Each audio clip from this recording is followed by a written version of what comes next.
అంతర్జాతీయ యోగా రోజు ప్రపంచం దృష్టి విశాఖ వైపు ఉంటే మాజీ సీఎం జగన్ మాత్రం పరామర్శ పేరుతో డైవర్ట్ పాలిటిక్స్ కు తెరలేపారని మాజీ మంత్రి గంటా శ్రీనివాసరావు విమర్శించారు.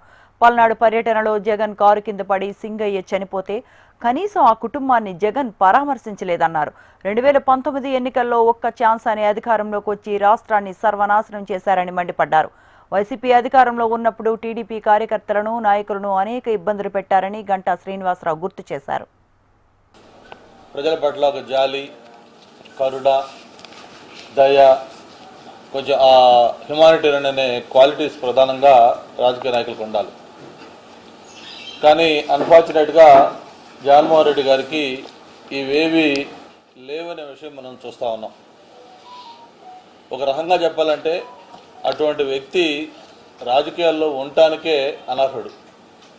ఎందుకు ఇంత ఒక తీవ్రమైన మాట నేను అనాల్సి వస్తుందంటే, మొన్న జరిగిన సంఘటన చూసాం.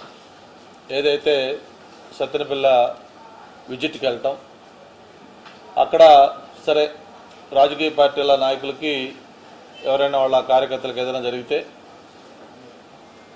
వాళ్ళని పరామర్శించటం, వాళ్ళు ఇళ్ళకి వెళ్ళటం అది ఒక సహజమైన వ్యాపకం. అయితే ఇక్కడ ఆశ్చర్యం ఏంటంటే, ఎప్పుడో 2024 జూలై 5వ తారీఖు జరిగిన సంఘటన, అంటే సంవత్సరం దాటిపోయిన తర్వాత తగుదునమ్మా అని చెప్పని మొన్న దాని పరామర్శకి బయలుదేరి వెళ్ళాడు, లేదా విగ్రహ ఆవిష్కరణ పేరుతోటి.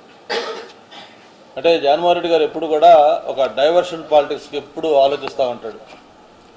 ఏదైనా ఒక ప్రభుత్వానికి కానీ లేకపోతే ఇక్కడ ఉండే రాజకీయ నాయకులకు కానీ ఒక మంచి ఇమేజ్ వస్తుంది, గుర్తింపు వస్తుంది, మంచి పేరు వస్తుంది అనుకుంటే కరెక్ట్గా దాన్ని ఎలా డైవర్ట్ చేయాలి, ప్రజల దృష్టిని మీద దాన్ని మరలించే విధంగా ఏం చేయాలని ఎప్పుడు ఆలోచిస్తూ ఉంటారు.